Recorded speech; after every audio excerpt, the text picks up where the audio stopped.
할렐루야. 하나님을 찬양합니다. 오늘 두 번째 영상 올리는데요. 여러분, 할렐루야는 무슨 뜻인가요? 하나님을 찬양합니다 라는 의미입니다. 우리 인간은 하나님께서 우리를 지으실 때 하나님을 찬양하고 예배 드리는 그런 존재로 우리를 지으셨어요. 하나님의 형상대로 그렇게 지음받았는데, 우리가 다른 것을 찬양하고 이 세상의 것들을 예배하고 우상 숭배할 때는 우리 마음 가운데 계속해서 갈급함과 채워지지 않는 그런 것들이 생길 수밖에 없는 거예요. 부족함이 있을 수밖에 없어요. 그러나 우리 삶 가운데 하나님을 할렐루야 찬양하는 삶을 살 때 우리는 비로소 가장 큰 만족과 행복과 삶의 의미를 찾게 된다는 것입니다. 여러분, 오늘 하루도 이 영상을 보면서, 짧은 영상이지만 영상을 통해서 함께 말씀 듣고 하나님 음성 듣고 할렐루야 하나님을 찬양하는 귀한 시간 될 수 있기를 간절히 기도드립니다. 제가 기도하고 오늘 말씀을 함께 나누도록 하겠습니다.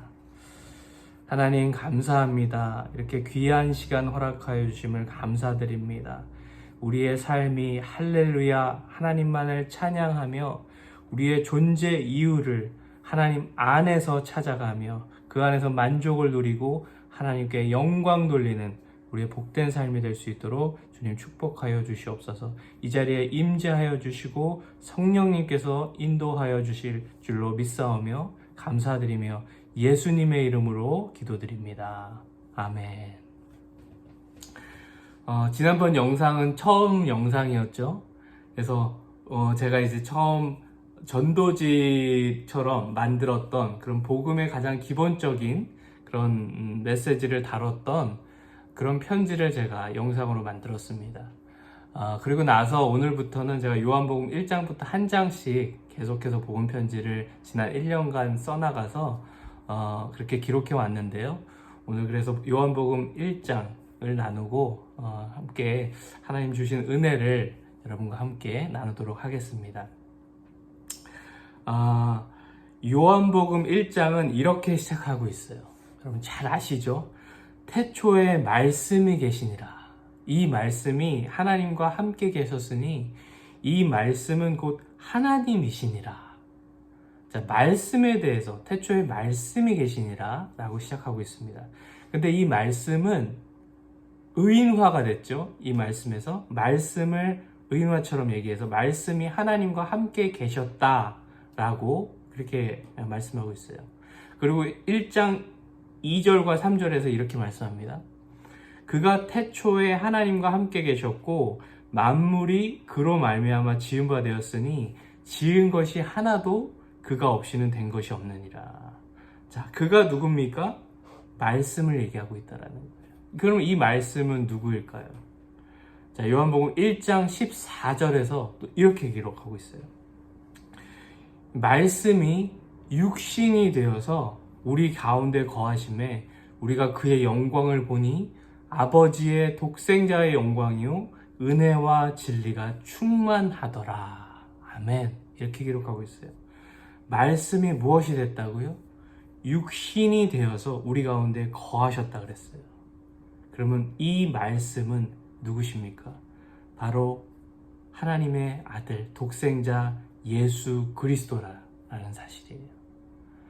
여러분, 이 말씀이 태초에 하나님과 함께 계셨고 우리 가운데 거하셨다라는 거예요. 지금도 우리 가운데 이 말씀으로 거하고 계신 분이 바로 예수님이시다라는 거예요.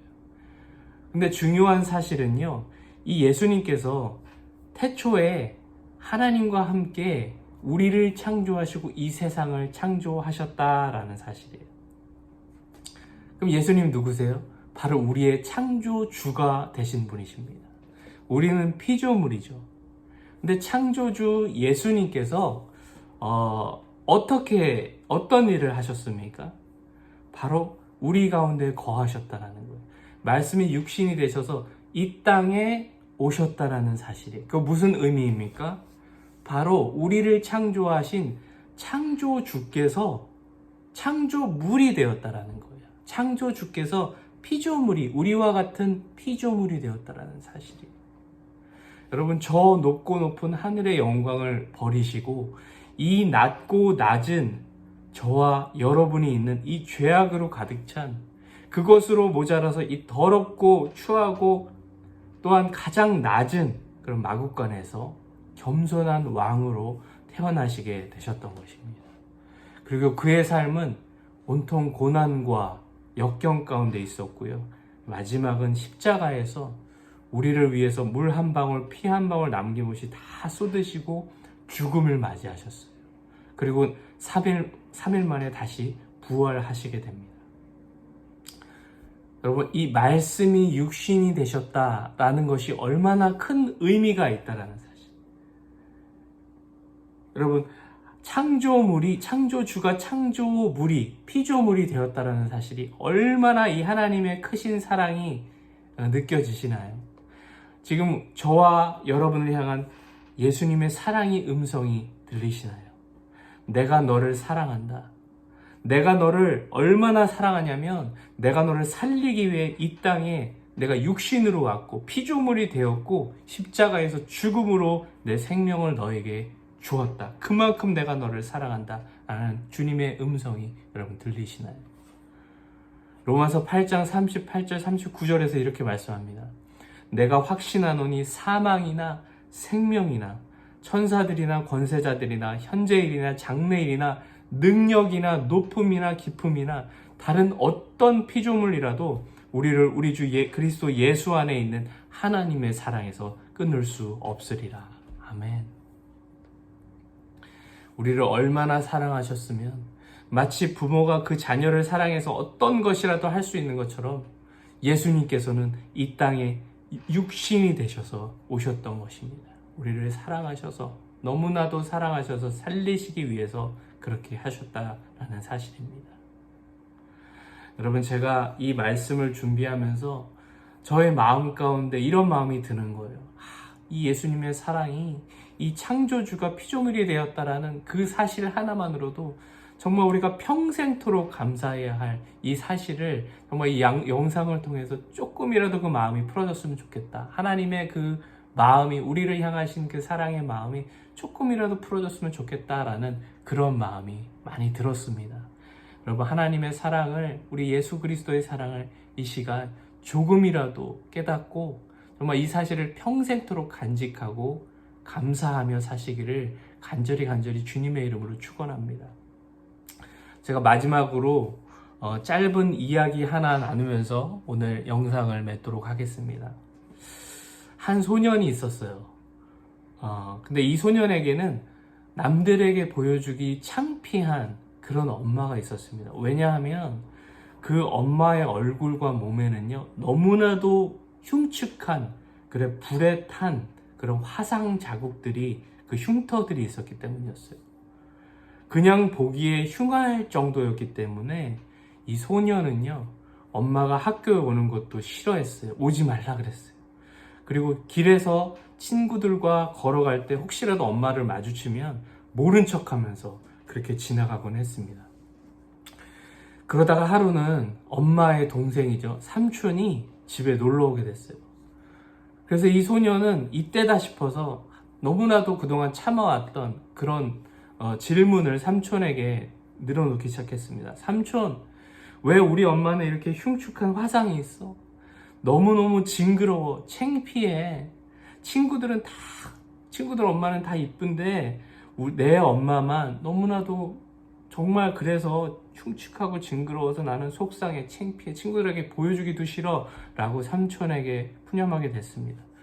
삼촌, 왜 우리 엄마는 왜 이래? 라고 물어봤어요. 그러자 삼촌이 이렇게 말하기 시작합니다.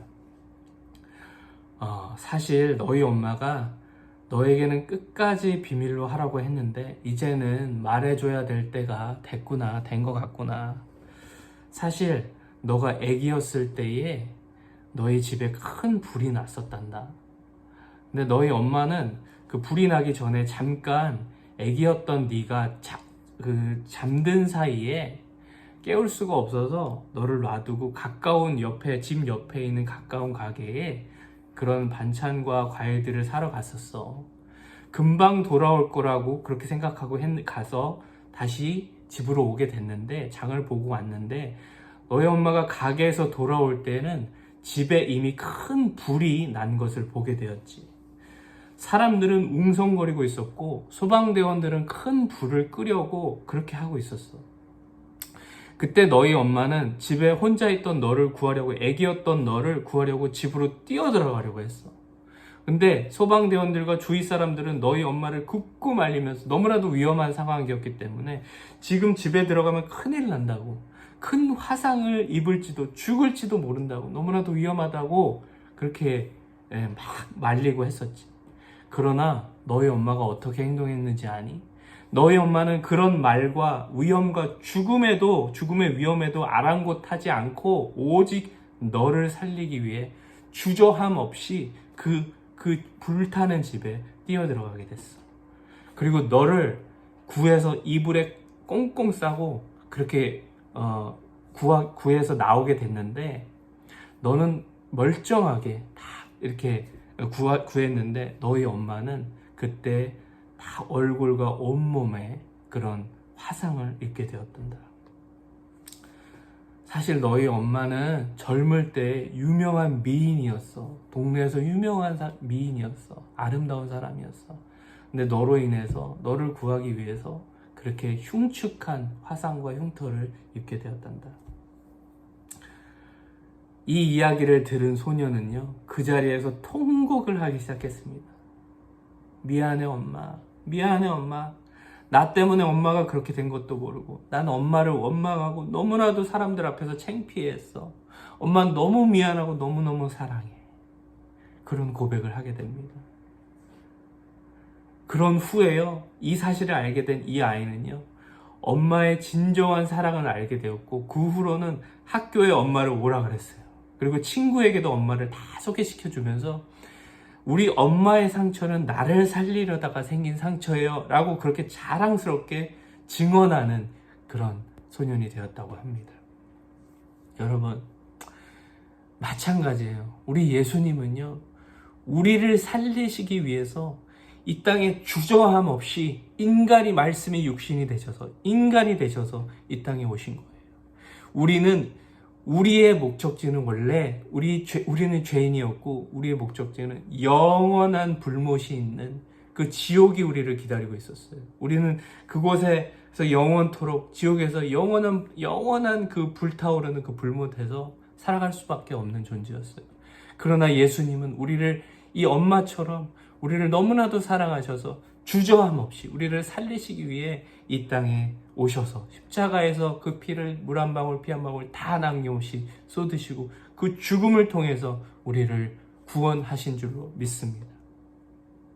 여러분, 이 사랑이 느껴지시나요? 그런데요, 이 사랑은 어제나 오늘이나 영원토록 변함없다고 하나님께서 말씀하셨어요. 불길 가운데, 죽음 가운데 주저함 없이 우리를 살리신 그 사랑이 지금 이 순간도 변하지 않고 앞으로도 영원하다라는 사실이,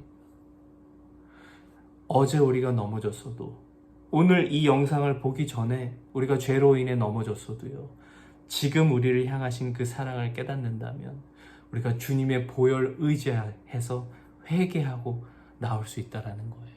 그럴 때 하나님께서 우리를 사랑으로 다시금 감싸주시고 안아주실 줄로 믿습니다.